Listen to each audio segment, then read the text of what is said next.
हम इस सिस्टम को क्यों क्लीन कर रहे हैं जो हमें लगता है, क्योंकि we don't lie, we are realistic. अब आपको ना कुछ ऐसे इंस्टीट्यूशन मिलेंगे जो आपको बहुत छोटे छोटे नोट्स दे देंगे और आपको खुश कर देंगे कि यार ये लो, बस 100 पेज पढ़ लो, पॉलिटी के लिए हो जाएगा, इकोनॉमिक्स के लिए 100 पेज पढ़ लो हो जाएगा, ज्योग्राफी के लिए 100 पेज पढ़ लो हो जाएगा। उसका आउटकम क्या निकला कि आप तो बहुत खुश हो गए, मजा आ गया, आपने अपने पेरेंट्स को बोला कि ये तो मैं पढ़ ही लूंगा और मेरा सिलेक्शन भी हो जाएगा। अब वो नोट्स आप पढ़ के गए, आउटकम क्या निकला? एग्जाम आया, आपने एग्जाम में देखा अरे मेरे नोट से तो कुछ आया ही नहीं है। सारथी आईएएस आपने देखा होगा, the USP of the Sarathi IAS is selection, है ना। The quantum of selection that we are giving in this examination right now is the highest in this whole sector, precisely because of this reason. So we are not going to compromise our ethos, our integrity, our responsibility towards you as a teacher. Welcome you all to Saarthi IAS. Today is our second orientation session in foundation program, GS foundation program, targeting UPSC CSE 2026. Those who have interacted with me before, they already know me. जो लोग नए हैं platform पे उनको मैं थोड़ा introduction दे देता हूं. My self Varun Jain. थोड़ा बैकग्राउंड भी मैं बता देता हूं, कुछ लोग जरूर नए होंगे प्लेटफॉर्म पे.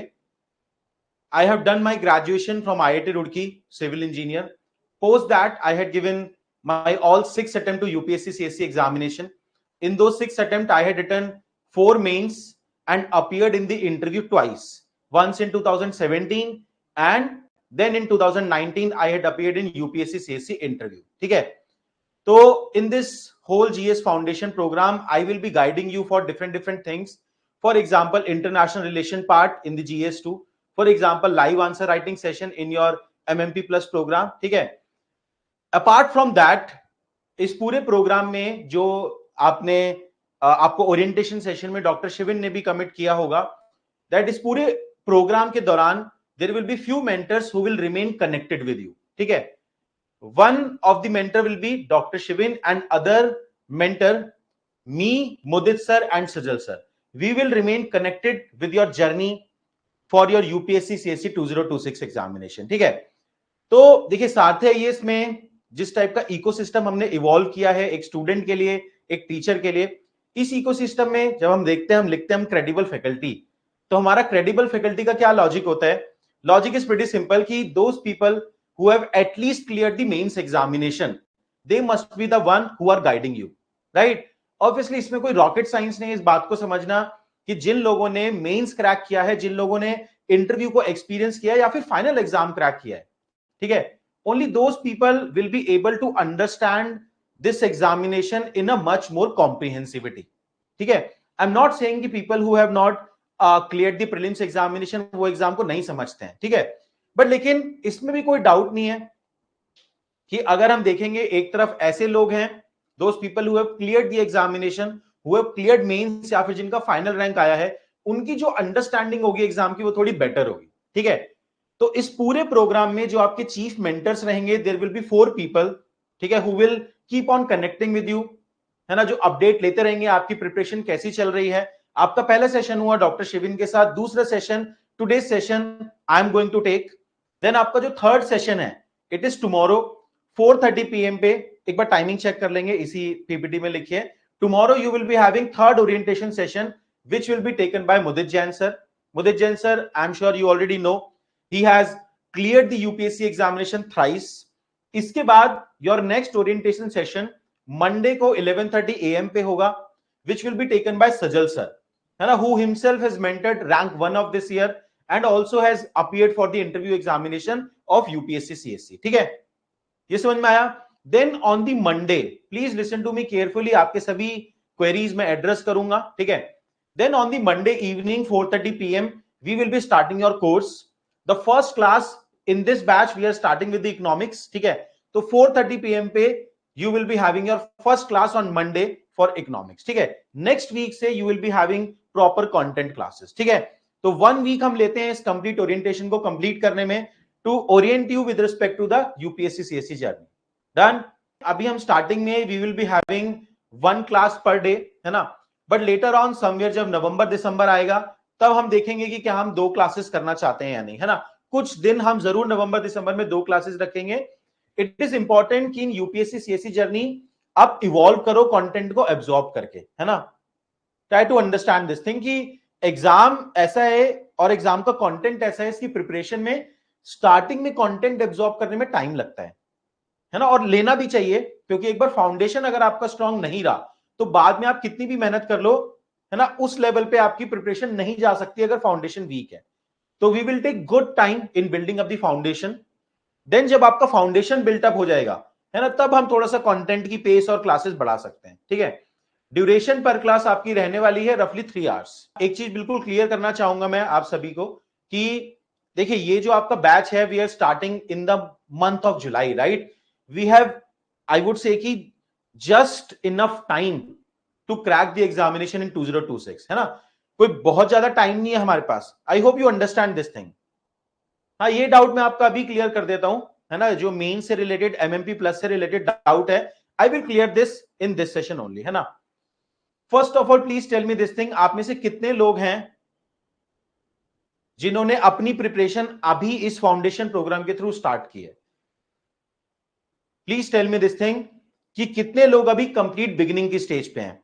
मैं अज्यूम करता हूं इस प्रोग्राम में जितना मेरा पिछले 6-7 महीने से एक्सपीरियंस रहा है, आप में से कुछ लोग ऐसे भी होंगे जो फाउंडेशन कोर्स कहीं और कर चुके हैं, है ना, वो भी होंगे।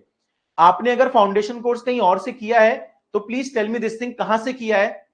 और also I want to know this thing कि अगर आपने फाउंडेशन कहीं और से कर लिया था, है ना, तो फिर आपने सारथी आईएएस क्यों ज्वाइन किया, है ना। सभी लोग, I believe most of the people of course वो होंगे जो अपनी प्रिपरेशन अभी स्टार्ट कर रहे हैं। Most of the people are starting now. PW से किया है तो तेजस दोबारा फाउंडेशन कोर्स की क्या नीड पड़ी? नेक्स्ट आईएएस से किया है, फिर क्यों जरूरत पड़ी? शुभम, ये 2-3 चीजें मैं पूछना चाहूंगा, I want to understand all of you. Next IAS से, केएसजी से, विजन आईएएस से आपने किया है, अनअकैडमी से किया है, ठीक है। चलो बायजूस की से तो करने की गलती थी आपकी, ठीक है। तो why you have joined Sarathi IAS again? Vajiram Ravi से किया है, ऑफलाइन में आपने 2-2 लाख रुपए खर्च कर दिए, उसके बाद आप यहाँ पे फाउंडेशन कोर्स करने आए हैं, है ना। कैन एनीबडी, जितने भी 4-5 लोग हैं, please can you tell me the reason why you have again join the foundation course, है ना। स्टडी आईक्यू से किया है, फिर आप सारथी आईएएस आए हैं, ऑल राइट, अंडरस्टूड, ठीक है रितु। बेसिकली सारथी आईएएस के फाउंडेशन कोर्स में मेंस का कंटेंट कवर होता है ना। एक तो मुझे ये नजर आ रहा है, those people who have already done the foundation course from somewhere else, they have joined Sarthi for the foundation course because they know कि within Sarthi IAS foundation course they also get the complete mains content, है ना। चलो ठीक है, सारे faculty अच्छे नहीं थे पीडब्ल्यू में, समझ में आया, चलो ठीक है। Just I wanted to take an idea कि क्या माइंडसेट है, सो दैट आपकी रिक्वायरमेंट्स हमें पता रहे, है ना, उसी के हिसाब से हम कोर्स को इवॉल्व करते रहेंगे। चलिए डन, ऑल राइट, अंडरस्टूड। अब सुनो मेरी बात, पहले मैं किस डाउट को एड्रेस करने जा रहा हूं, है ना,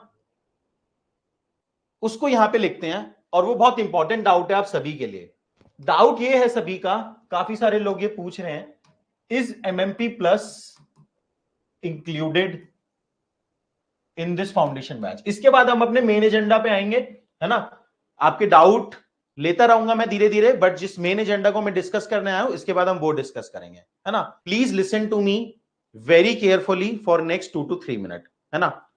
is MMP plus Sarthi IAS flagship programme for the mains examination preparation which include dedicated content for GS 1, 2, 3, 4 and essay. In this GS 1 geography history society, GS 2 completely taken by the Empuri sir, GS 3 by Shivin sir, GS 4 by Mudit Jain sir and essay by the Mudit Jain sir. It also include Write Smart, है ना। Write Smart का क्या meaning है? Write Smart is a program जहां पे कि हम आपको PYQ based आंसर राइटिंग कराते हैं, where we teach you how to write the answer, different structure हम decode करते हैं। It is live, taken live by Dr. Shivin. इसके बाद लाइव आंसर राइटिंग सेशन जो कि मैं लेता हूं। तो this comprehensive MMP plus module, है ना, क्या ये आपके फाउंडेशन प्रोग्राम में इंक्लूडेड है? ये एक आपका सवाल है, ठीक है। इसको मैं पहले आंसर करता हूं, यस, ठीक है। पहले मेरी बात सुनो, इसका आंसर है यस, आपको एमएमपी प्लस अलग से नहीं ले रहा है, एमएमपी प्लस आपके प्रोग्राम में इंक्लूडेड है। ये बात समझ में आई, ठीक है। अब दूसरी बात, अब बात ये आती है कि sir when we are going to do the mains part, है ना। काफी लोगों ने आई थिंक पहले सेशन में भी ये डाउट पूछा था, तो शिविन सर ने मुझे इन्फॉर्म किया था कि इस डाउट को पहले क्लास से पहले मैं एड्रेस कर दूं ताकि आप सभी की एंग्जाइटीज खत्म हो जाए एमएमपी प्लस को लेके और मेंस को लेके। भाई देखो, एक चीज मैं आप सबसे पूछता हूं, हाईली इंपॉर्टेंट, ऑल्दो आप सब बिगिनर हैं, बट कोई ऐसा नहीं है कि जो एजुकेटेड ना हो। आप सब लोग ग्रेजुएट हैं, सब लोग का एक लॉजिकल माइंड चलता है ना। सब लोग एडल्ट हैं, मैच्योर हैं, चीजों को समझते हैं।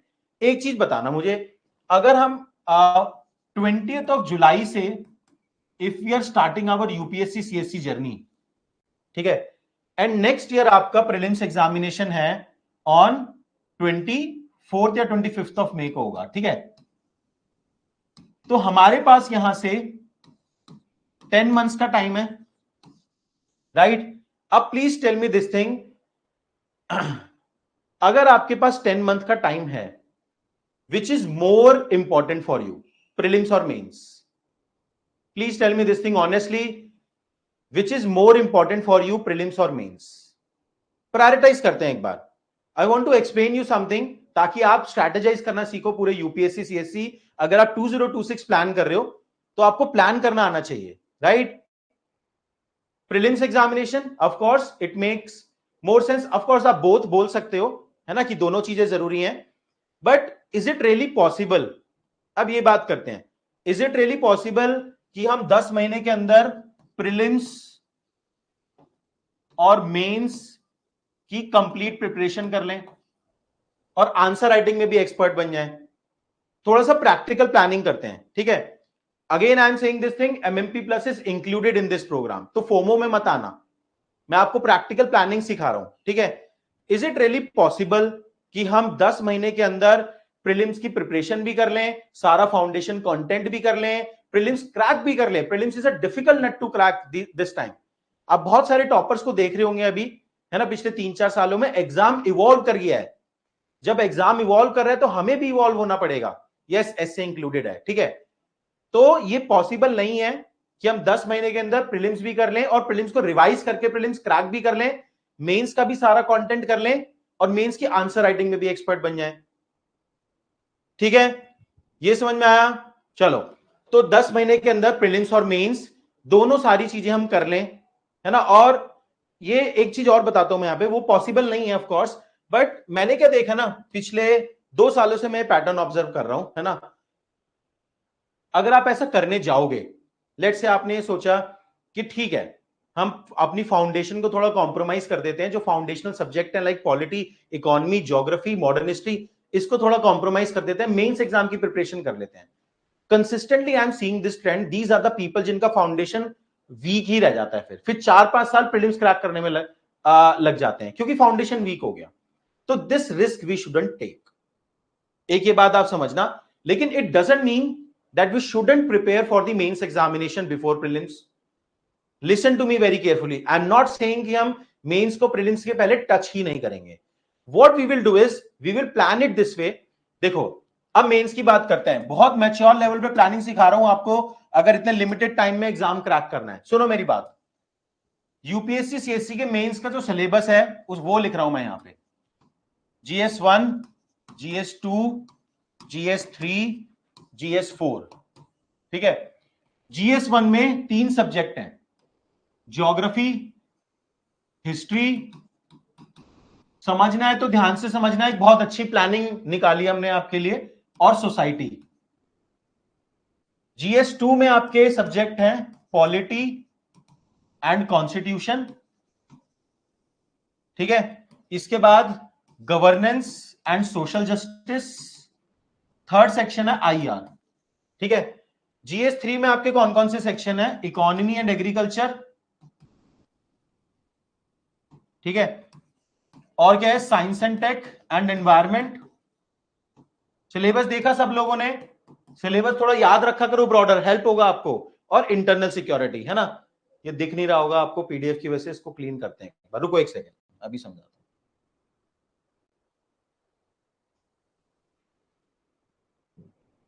यहां करते हैं, दोबारा आ जाओ, कोई बात नहीं, 1 मिनट एक्स्ट्रा लगेगा, पर इसको समझना बहुत जरूरी है। GS1 में आपके 3 कंपोनेंट हैं, ज्योग्राफी, हिस्ट्री सोसाइटी। GS2 में आपके 3 सेगमेंट है, polity and constitution, governance and social justice, and third है IR। फिर GS3 में आपका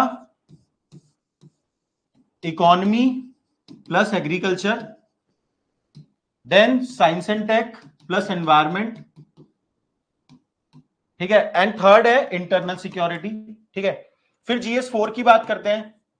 GS4 ऑफ कोर्स पूरा एथिक्स का पेपर है, और एक आपका पेपर बचता है इसके बाद, एथिक्स प्लस एसे लिख देते हैं यहां पे, ठीक है। चलो, ये लार्जर आपका मेंस एग्जामिनेशन का सिलेबस है। अब ध्यान से सुनना मेरी बात, है ना।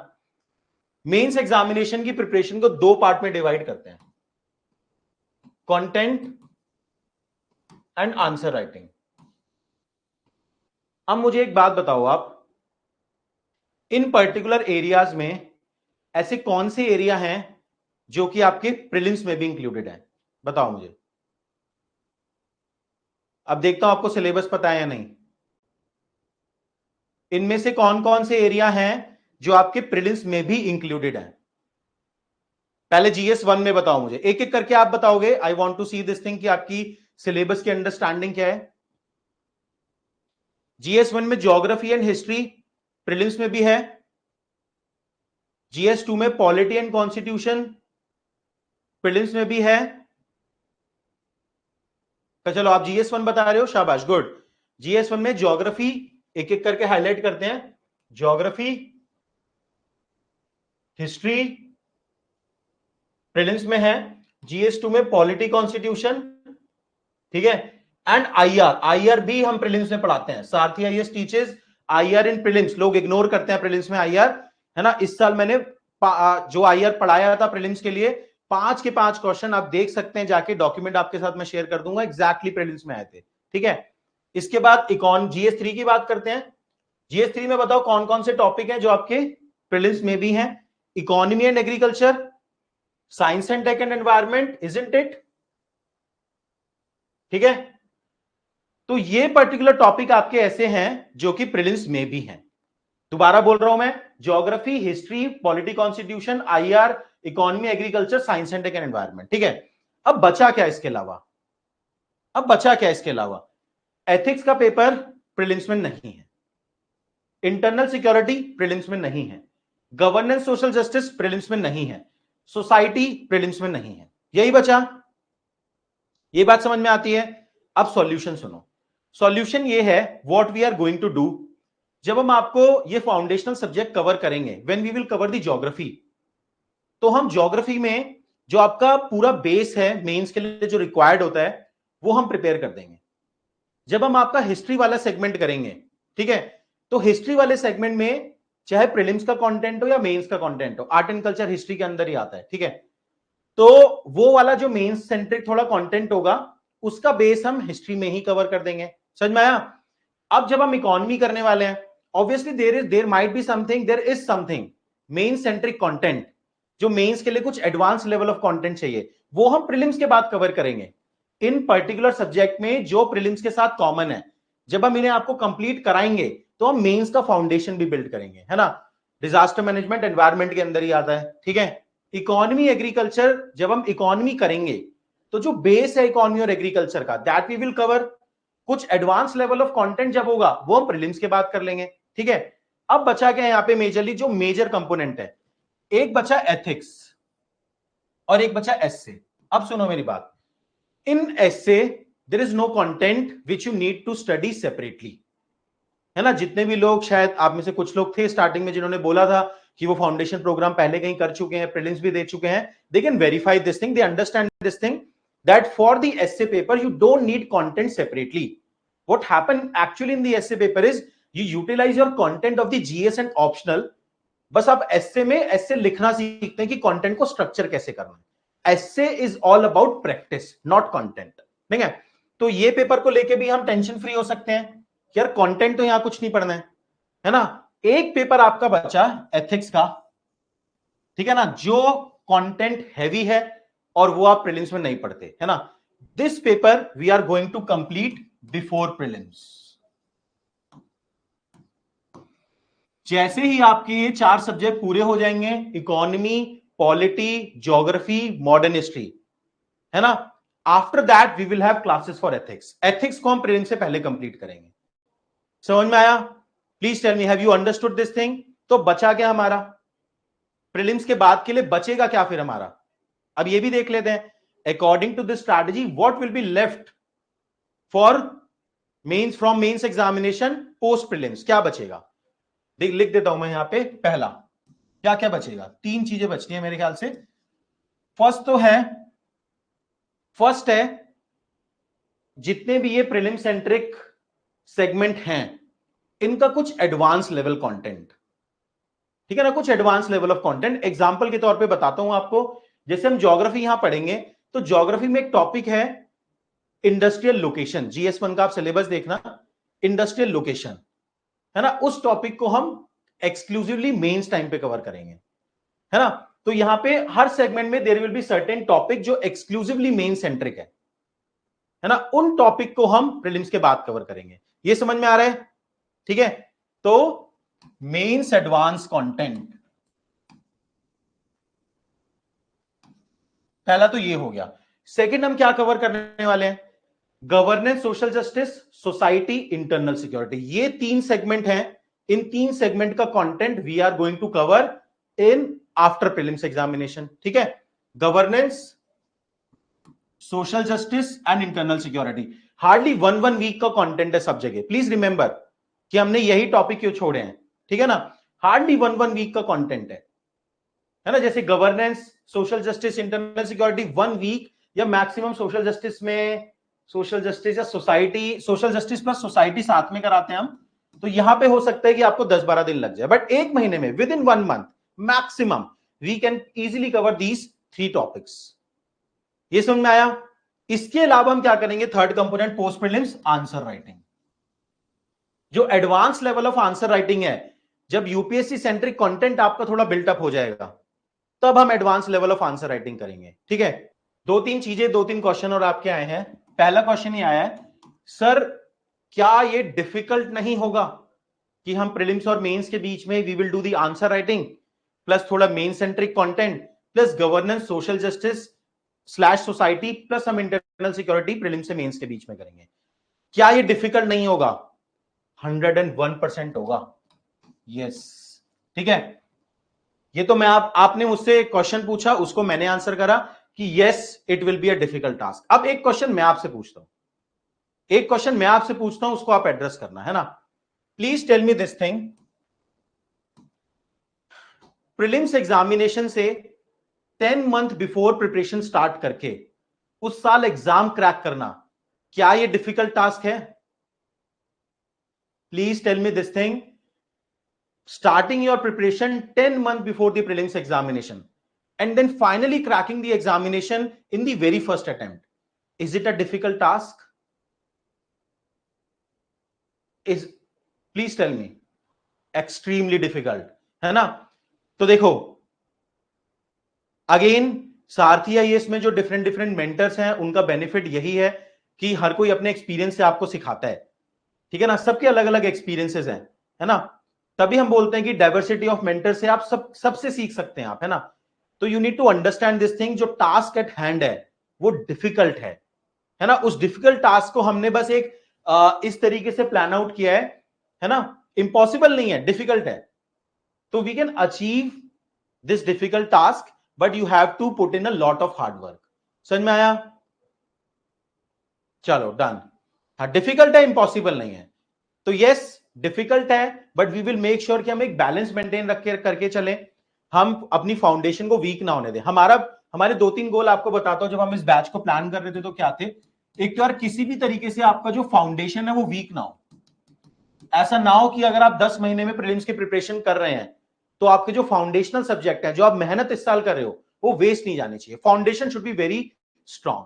दूसरा हमारा एजेंडा क्या था कि हम कंप्लीट मेंस प्रिपरेशन प्रीलिम्स के बाद के लिए ना छोड़ें। अगर कंप्लीट मेंस प्रिपरेशन प्रीलिम्स के बाद के लिए छोड़ते तो नहीं हो सकता था, है ना। तो आज के टाइम में क्योंकि प्रीलिम्स और मेंस के बीच में the time has reduced, it is very difficult to complete the whole mains between prelims and mains. So we had taken a middle path. Gautam Buddha ने सजेस्ट किया था मध्यम मार्ग, right.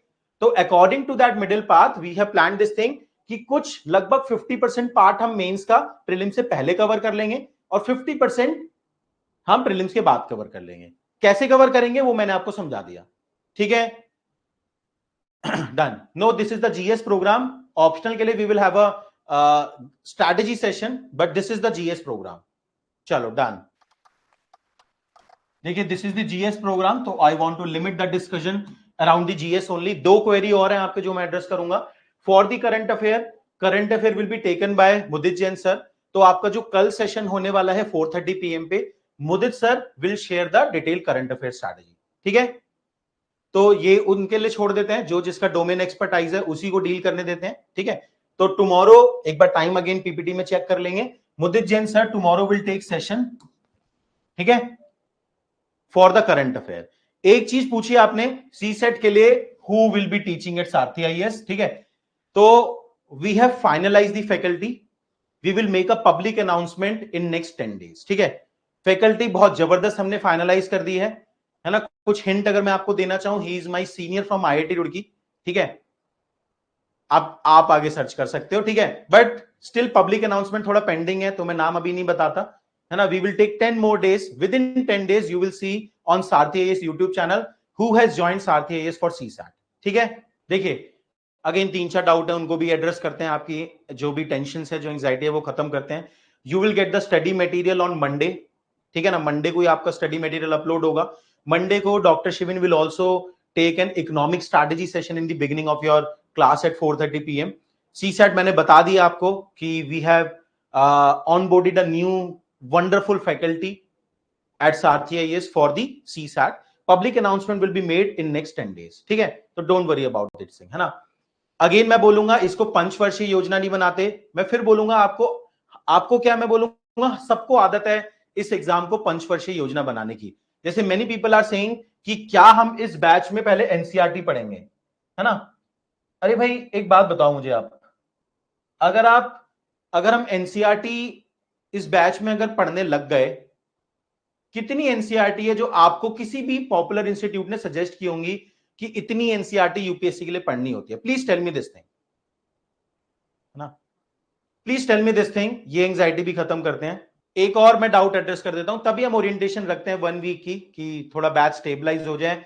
Money Deepti Nagarjuna, if you do not, Mani Deepti Nagarjuna और anyone else in this batch, if you do not understand Hindi at all, please send us a mail at ask@sarthi.com for refund, है ना। Why I am telling you this thing? क्योंकि this is the English batch, जो teachers हैं, all the teachers will also utilize the Hindi. If you are unable to understand the Hindi, then we don't want to waste your time, ठीक है। Please कोई language barrier नहीं होना चाहिए। अगर language barrier है, if there is a language barrier between us, तो whatever we want to teach you, we won't be able to teach you, right. हम पढ़ा के चले जाएंगे, हमें लगेगा हमने बता दिया, आप समझ नहीं पाएंगे, ठीक है। So please I request all of you, ठीक है, if you do not understand a single word of Hindi, then please send us a mail at ask@sarthi.com for refund, ठीक है। राइट, तभी बैच को स्टेबल होने के लिए हम एक हफ्ता देते हैं, ओरिएंटेशन करते हैं, ताकि ये सारी चीजें सॉर्ट हो जाए। Now coming back to the NCERT. Miss कर दिया मैंने आपका आंसर। कितनी एनसीईआरटी पढ़नी होती है overall how many NCERT it is suggested by all the greatest mentor of offline coaching institutions? Please tell me. Mentorship का क्वेश्चन भी एड्रेस कर देंगे।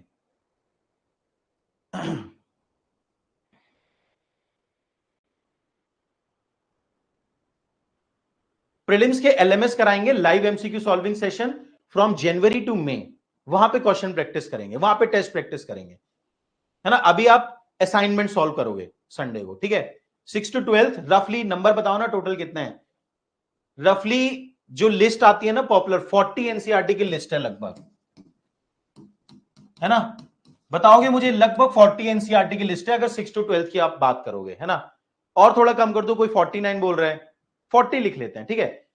Can you tell me please, आप सभी ने एनसीईआरटी पढ़ा होगा I am sure, how much time does it take to actually read one NCERT? कितना टाइम लगता है एनसीईआरटी पढ़ने में? कैन यू प्लीज टेल मी दिस थिंग। देखिए जब तक आपके जो कुछ फंडामेंटल मिथ हैं regarding the preparation of UPSC CSC, जब तक वो बस्ट नहीं होंगे, है ना, तब तक आप सारथी आईएएस के फाउंडेशन प्रोग्राम के लिए प्रिपेयर नहीं हो पाओगे, है ना। एक एनसीईआरटी को पढ़ने में 1 दिन, 2 दिन, 15 दिन, 3 दिन, सबकी कैपेसिटी अलग अलग है ऑफ कोर्स, हम एक एवरेज आउट ले लेते हैं, ठीक है।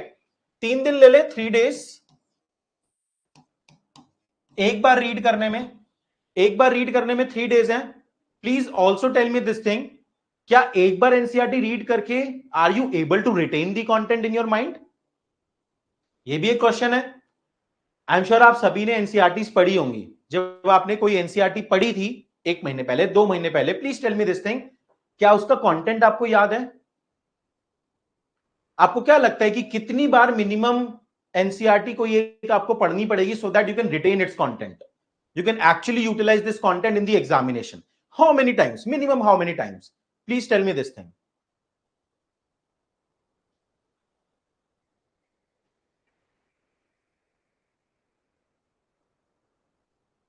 आप 4 to 5 बोल रहे हो, चलो 3 मान लेते हैं, अभी 4 to 5 तो बहुत ज्यादा है, 3 मान लेते हैं। तो 40 into 3 डेज।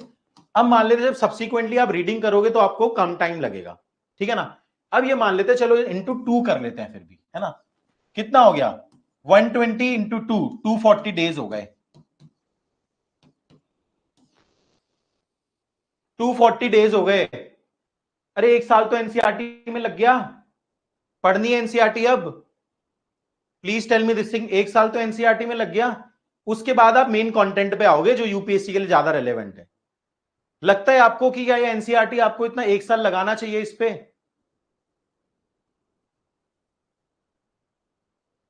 ठीक है।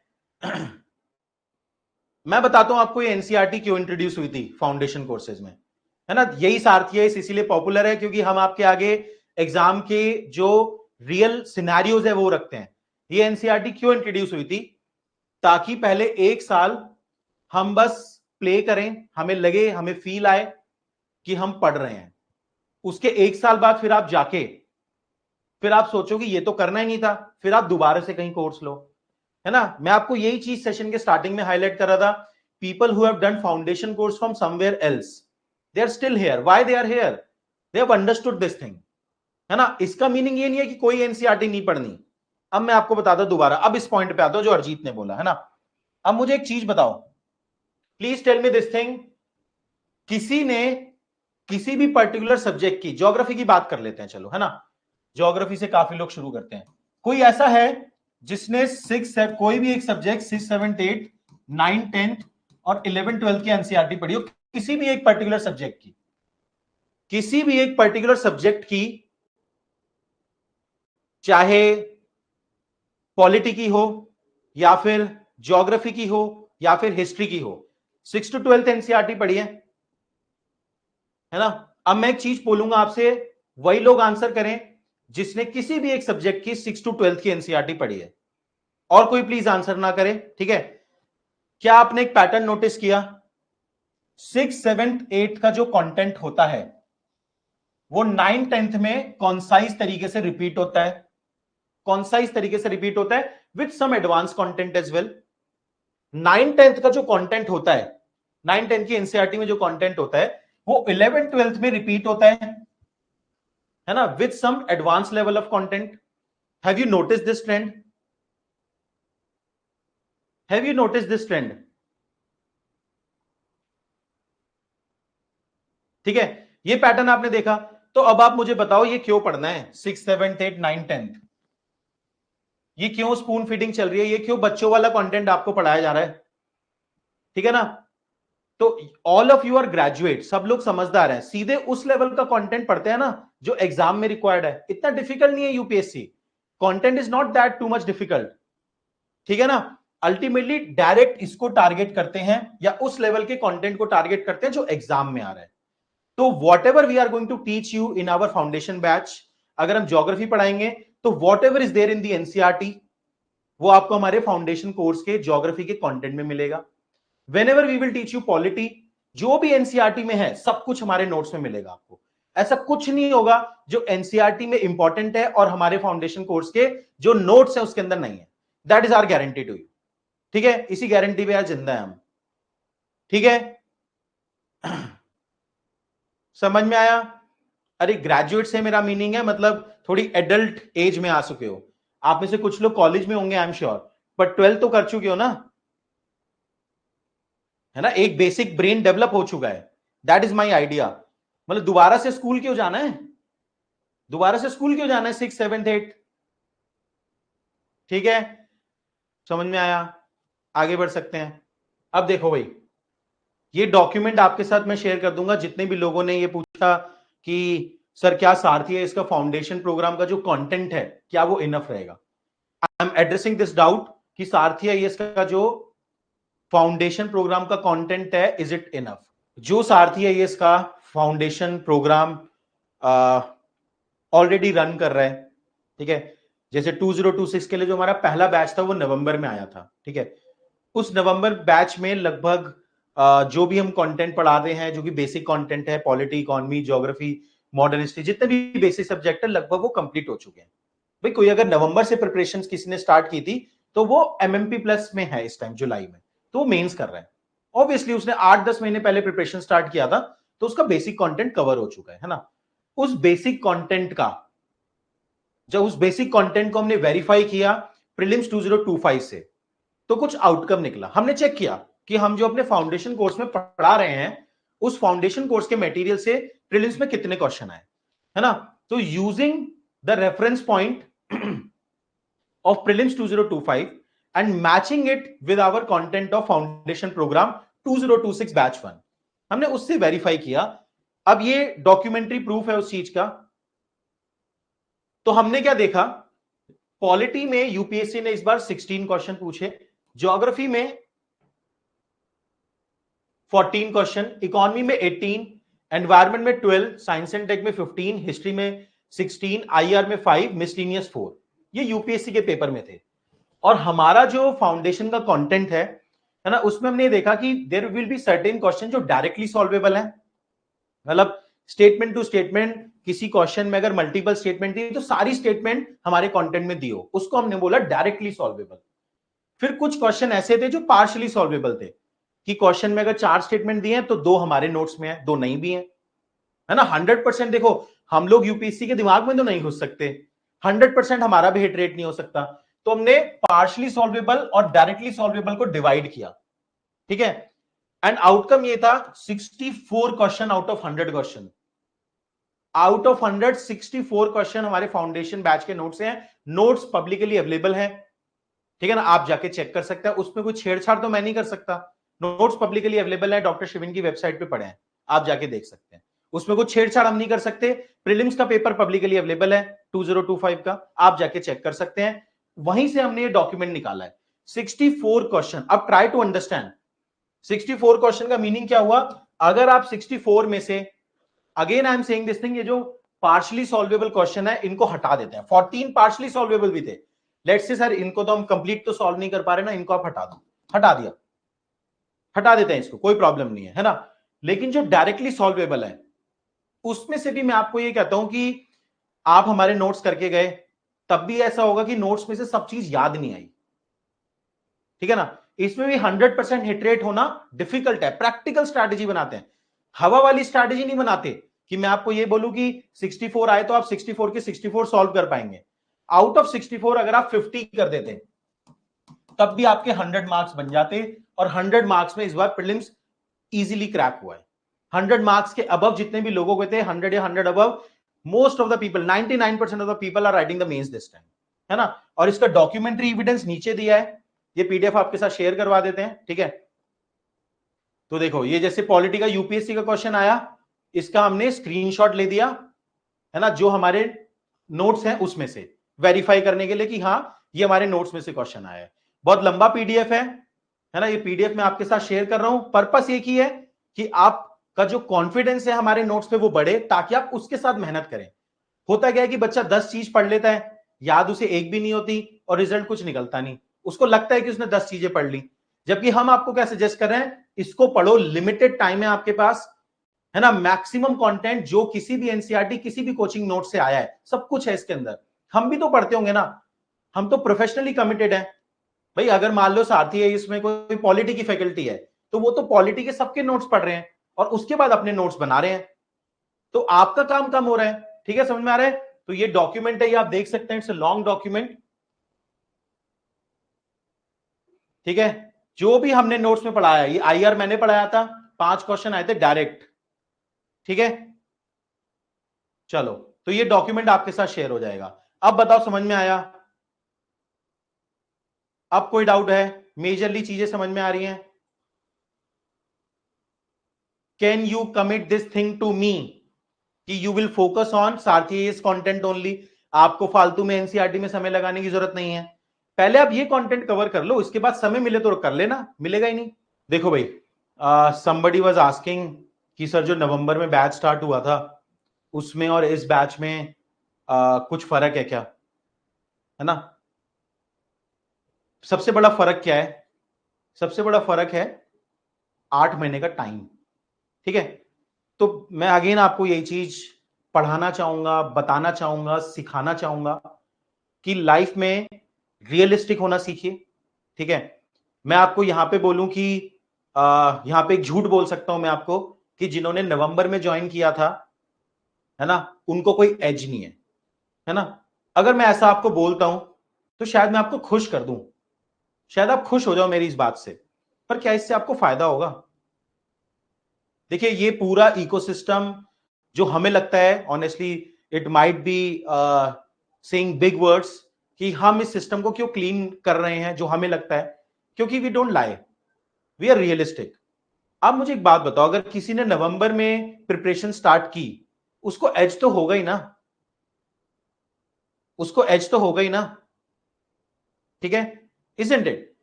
कंटेंट में कोई डिफरेंस नहीं है, बट जो टाइमलाइन है और जो पेस है, उसमें डिफरेंस है। ठीक है, अगर किसी ने नवंबर में बैच ज्वाइन किया था तो वहां 2 महीने में पॉलिटी हुआ है ना, आपके बैच में हम 1.5 महीने में पॉलिटी कराएंगे। That is the idea. ठीक है, समझ में आया? चलो, नहीं व्हाट्सएप ग्रुप कोई नहीं बनेगा।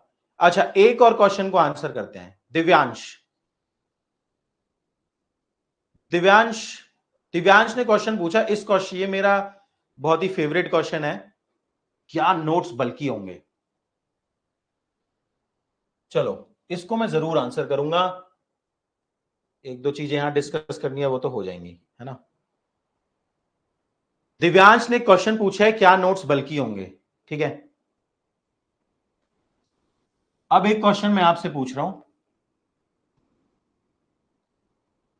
This is the scale from 1 to 100। 1 ये आपका करियर का स्केल है, आपके पास जो भी चॉइसेस हैं, आप लोगों का ग्रेजुएशन कंप्लीट होने वाला है या कुछ लोग का कंप्लीट हो गया है, आपके पास मल्टीपल करियर के ऑप्शंस होंगे। प्राइवेट सेक्टर में जा सकते थे, एमबीए कर सकते थे, ठीक है ना, बाहर से एमएस कर सकते थे, जिन्होंने बीटेक किया है वो उन्होंने ये भी सोचा होगा, या फिर अभी कोई जॉब कर सकते थे प्राइवेट, या आप यूपीएससी की प्रिपरेशन कर सकते थे। मल्टीपल करियर ऑप्शन होते हैं, या फिर इन्फ्लुएंसर बन जाते, बहुत सारे ऑप्शन होते हैं करियर के। Out of all these option आपने यूपीएससी सीएससी को टारगेट किया है। Can you tell me this thing, अगर हम माने 1 एक ऐसा ऑप्शन है which is very easy to achieve, और 100 एक ऐसा ऑप्शन है which is very difficult to achieve. ठीक है, तो out of from 1 to 100, how difficult you think is cracking UPSC CSC actually is? Please tell me this thing. I hope you have understood the question. If 100 means very difficult, 1 means very easy, तो cracking UPSC CSC, how difficult or easy it is? 80, 85, 80, 80, 100, 90, और बताओ, सभी के opinion जानने हैं मुझे। 100, 90, 75, 80, ठीक है, सब मानते हो टफ है, आपने एक टफ बैटल चूज की है, 80 मान लेते हैं, कुछ लोग 90, 100 बोल रहे हैं, obviously it is not the toughest, इससे भी कुछ डिफिकल्ट चीजें हैं ऑफ कोर्स लाइफ में। ठीक है, 80 मान लेते हैं सेफ कि ठीक है, एक काफी डिफिकल्ट चीज है ना। अब मुझे एक बात बताओ, अगर ये इतना डिफिकल्ट है, अगर ये यूपीएससी सीएससी क्रैक करना इतना डिफिकल्ट है तो उसकी प्रिपरेशन भी डिफिकल्ट होगी, सब लोगों के बस की भी नहीं है। Not most of the people can actually cope up with the UPSC CSC preparation, है ना। अब मैं आपको बताता हूं हमने पिछले कुछ टाइम से मार्केट में क्या ट्रेंड देखा, है ना। आप जहां से भी फाउंडेशन करके आए हैं, कोई था अभी आप ही के बैच में था, है ना, who has done their foundation course from that institution. अब आपको ना कुछ ऐसे इंस्टीट्यूशन मिलेंगे जो आपको बहुत छोटे छोटे नोट्स दे देंगे और आपको खुश कर देंगे कि यार ये लो, बस 100 पेज पढ़ लो, पॉलिटी के लिए हो जाएगा, इकोनॉमिक्स के लिए 100 पेज पढ़ लो हो जाएगा, ज्योग्राफी के लिए 100 पेज पढ़ लो हो जाएगा। उसका आउटकम क्या निकला कि आप तो बहुत खुश हो गए, मजा आ गया, आपने अपने पेरेंट्स को बोला कि ये तो मैं पढ़ ही लूंगा और मेरा सिलेक्शन भी हो जाएगा। अब वो नोट्स आप पढ़ के गए, आउटकम क्या निकला, एग्जाम आया, आपने एग्जाम में देखा अरे मेरे नोट से तो कुछ आया ही नहीं है। फिर आपने सोचा कि अब क्या करना है लाइफ के अंदर, मेरे नोट से तो कुछ आया नहीं है, आपने अपना एक साल बर्बाद कर दिया। This is not what we are going to do. Please listen to me very carefully what I am going to say now. It's a difficult examination, we will follow each and every subject comprehensively, you will feel, you are going to feel the heat, है ना, कि sir ये तो content तो काफी है ना। शायद कुछ लोग जिनकी कैपेसिटी के बाहर चीजें जा रही हो वो बोले कि थोड़ा बल्कि है ना, but we will remain honest and true to our duty that we should be teaching and covering all the content that is required for this examination, है ना। अब कुछ लोग क्या करते हैं, मैं आपको बता रहा हूं ऑनेस्टली ये बात, कुछ लोग क्या बोलेंगे जिनकी कैपेसिटी के बाहर ये जाएगी ना चीज, उन लोगों को क्या लगेगा, वो लोग बोलना शुरू कर देंगे कंटेंट बहुत बल्कि है, कंटेंट बहुत बल्कि है। अरे हाय बल्कि क्रैक करना इजी नहीं है, उसके लिए पढ़नी पड़ेंगी ज्यादा चीजें, है ना। कुछ इंस्टीट्यूशन ने जब ये क्रिटिसिज्म फेस किया तो उन्होंने क्या किया, कंटेंट को हल्का कर देते हैं, बच्चों को पागल बना देते हैं। बच्चे भी बनना चाहते हैं, कोई भी आप देखो, आप पॉलिटिक्स देखते हो, सब लोग समझदार हैं, है ना। हमारे पॉलिटिशियन हमें पागल क्यों बना पा रहे हैं, क्यों वो रिलीजन और कास्ट के नाम पे वोट खींच पा रहे हैं, क्योंकि लोग पागल बनना चाह रहे हैं। क्या ये पैटर्न नोटिस किया आपने? Can I talk in some more mature manner with you, can I expect some more maturity, please tell me this thing honestly. क्या आपने नोटिस किया कि ultimately politicians are able to garner the votes on the name of religion and caste because people are communal, people are casteist, है ना। Politician कह रहे हैं जब लोग ऐसे हैं तो हम भी ऐसे कर देते हैं। The same phenomena has happened in this online sector, I have seen, ठीक है। क्योंकि लोग क्या बोलेंगे, अगर कॉम्प्रिहेंसिवली सब कुछ पढ़ा दिया जितना एग्जाम के लिए रिक्वायर्ड है, तो जिनकी कैपेसिटी के बाहर वो कंटेंट है वो जाके क्या में लिखेंगे सोशल मीडिया पे, अरे इनका कंटेंट तो बल्कि है। यही करेंगे जिनकी कैपेसिटी के बाहर है। अब इंस्टीट्यूशन क्या सोचेंगे, यार इस क्रिटिसिज्म से बेटर है बच्चों को खुश कर दो, एग्जाम क्रैक होना हो, ठीक है ना, खुश कर दो, कंटेंट आधा अधूरा पढ़ा के बोल दो सब पूरा हो गया, जाओ पेपर दो, 1-1.5 साल बाद देखेंगे फिर, है ना। And we are not going to do this, this is not why we are here, है ना। सारथी आईएएस आपने देखा होगा, the USP of the Sarathi IAS is selection, है ना। The quantum of selection that we are giving in this examination right now is the highest in this whole sector, precisely because of this reason. So we are not going to compromise our ethos, our integrity, our responsibility towards you as a teacher, ठीक है। तो हां, content completely होगा। आप अगर आपको वो बल्कि लग रहा है तो वो आपकी कैपेसिटी की लिमिट बताता है। हम कंटेंट वो पढ़ाएंगे जितना रिक्वायर्ड है इस एग्जाम को क्रैक करने के लिए। ये बात समझ में आई? ये बात समझ में आई? ये चैलेंज हमने फेस किया है ना आकाश, ये चैलेंज हमने फेस किया, ये क्वेश्चन हमारे सामने आया पिछले 1.5 महीने पहले, क्या हम भी ऐसे ही बन जाएं? हमने कहा नहीं, है ना, we will remain true to our duties, true to our ethos, ठीक है। अगर आपको कंटेंट बल्कि लग रहा है तो वो आपकी लिमिट के बाहर है, वो आपकी लिमिट बताता है, बट हम वही कंटेंट पढ़ाएंगे जो एग्जाम के लिए रिक्वायर्ड है। नहीं, कुछ डिफरेंस नहीं होगा तरनदीप, जस्ट ट्रांसलेटेड होगा, ठीक है। It's a difficult exam, but जो रिवॉर्ड्स हैं, जो फ्रूट है, इट इज वेरी स्वीट, ठीक है। क्या तैयार हो जलने के लिए? जलना पड़ेगा भाई, बिना मेहनत के you are not going to transform yourself in a person who can actually lead India, isn't it? क्या मुझे एक बात सच सच और बताना, मैं आपसे पूछता हूं ये बात, है ना, आप सभी क्या बनना चाहते हो, क्या ड्रीम है लाइफ में? बताओ मुझे, क्या ड्रीम है लाइफ में, क्या सर्विस प्रेफरेंस है, आईएएस आईपीएस आईएफएस, क्या बनना चाहते हो? बताना मुझे एक बात, क्या है ड्रीम, क्या गोल है लाइफ के अंदर, है ना? डीएम बनने का मन है कि एक दिन ऐसा आएगा कि एक डिस्ट्रिक्ट को हम रूल करेंगे, है ना? डीएम और एसपी दो गुंडे होते हैं डिस्ट्रिक्ट के अंदर, ठीक है?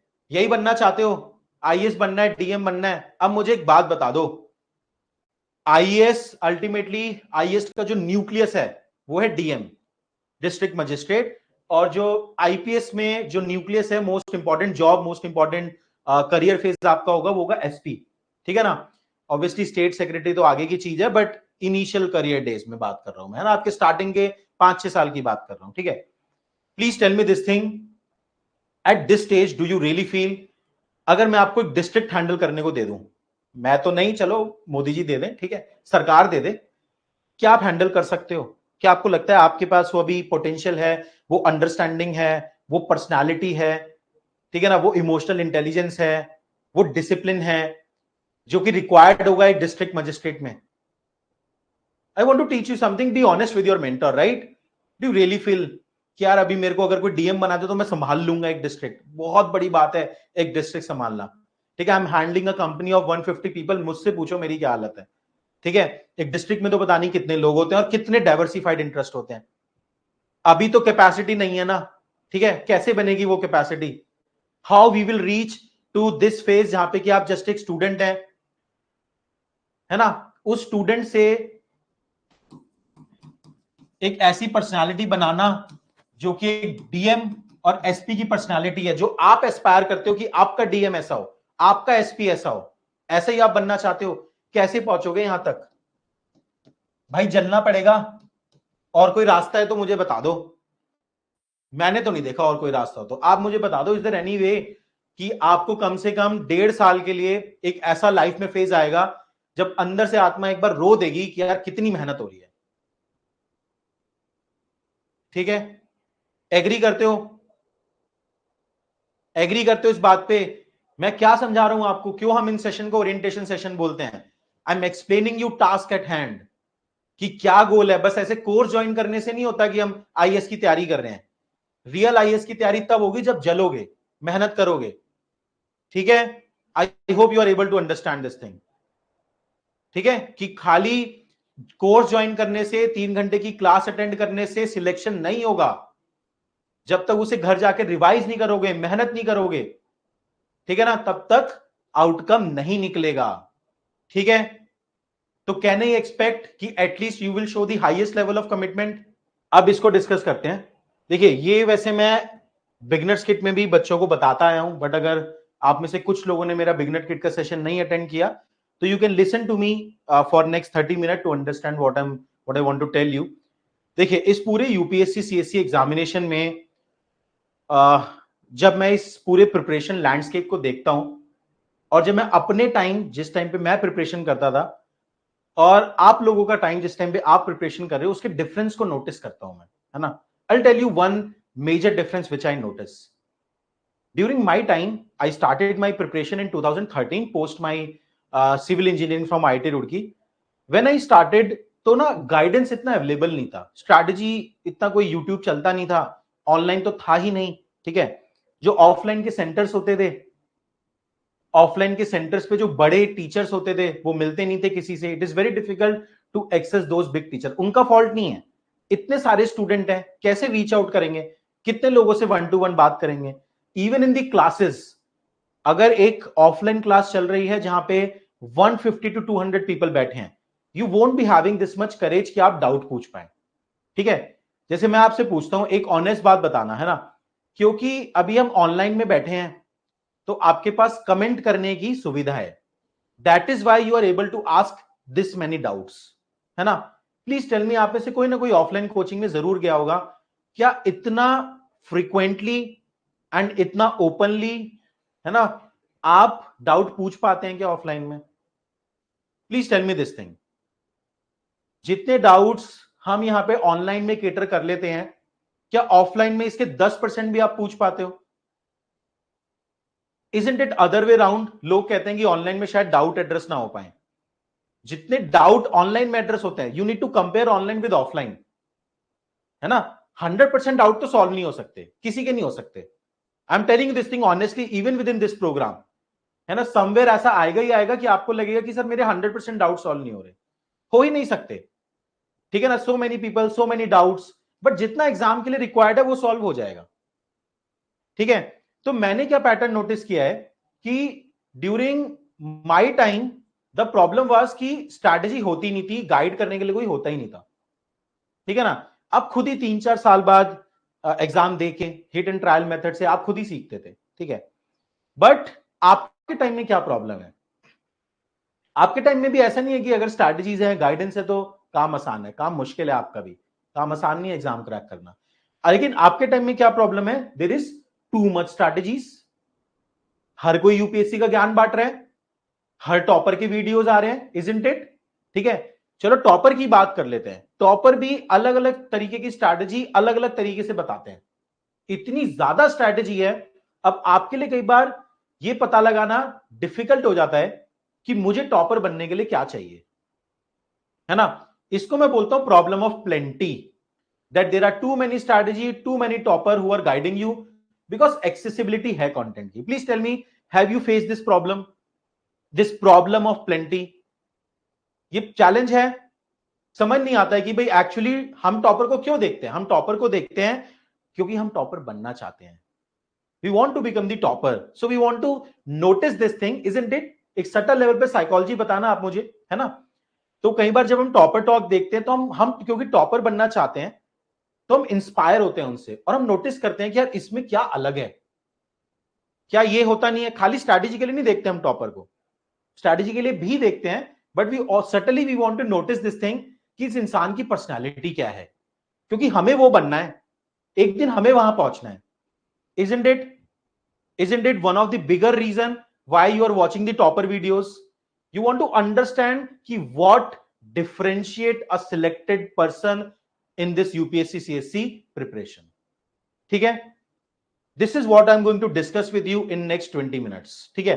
सुनो जरा आप ध्यान से, है ना, ताकि आपको पता हो कि आपको कैसा इंसान बनना है, किस तरीके से आपको अप्रोच करना है, कौन सी चीजों को आपको ध्यान में रखना है, ताकि you clear this examination with flying colours, ठीक है।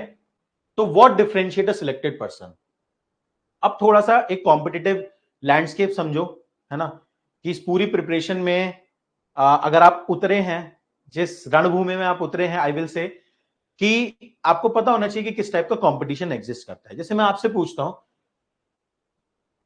इस पूरे एग्जामिनेशन में 13 लाख पीपल रफली are applying for this exam, है ना। Out of this 13 lakh around 6 lakh people are appearing in prelims. Can you tell me ki out of this 6 lakh people, how many people are actually preparing for the examination? मतलब जो ढंग से थोड़ी तैयारी कर रहे हैं, जिसे हम सीरियस एस्पिरेंट थोड़ा बोल सकते हैं, ठीक है। कैन यू टेल मी, क्या ये 6 लाख का 6 लाख आपका कंपटीशन है? बहुत सस्ता फॉर्म है यूपीएससी का, सब लोग भर देते हैं।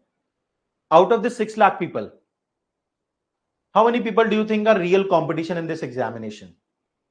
Around 50,000 people, 1 lakh, 2 lakh? कोई ऐसा डेटा मेरे पास भी नहीं है, मैं आपको अपना बस एक्सपीरियंशियल डेटा दे सकता हूं कि out of this 50,000 people, finally 1,000 people are clear in this exam.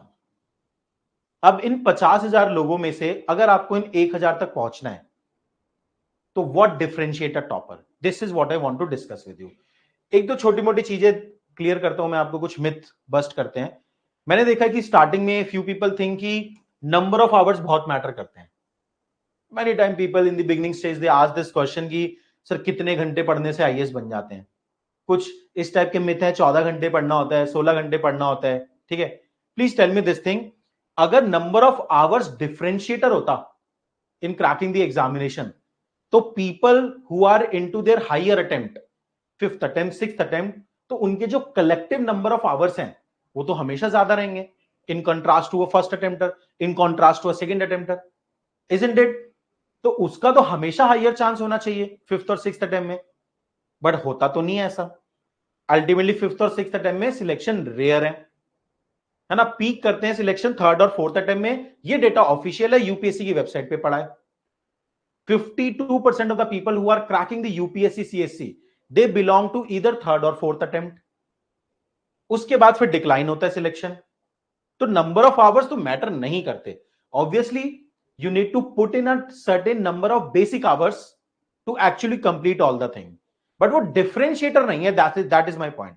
समझ में आया? डिफरेंशिएटर नहीं है कि इन 50,000 में से अगर हम 1,000 में हम जाना चाहते हैं तो नंबर ऑफ आवर्स बढ़ा के नहीं जा सकते। That is my guarantee to you. ठीक है। फिर कुछ लोगों को लगता है स्टार्टिंग में, स्पेशली फाउंडेशन प्रोग्राम के स्टेज पे, कि कंप्लीटिंग द सिलेबस बस वही मेन टास्क है ना?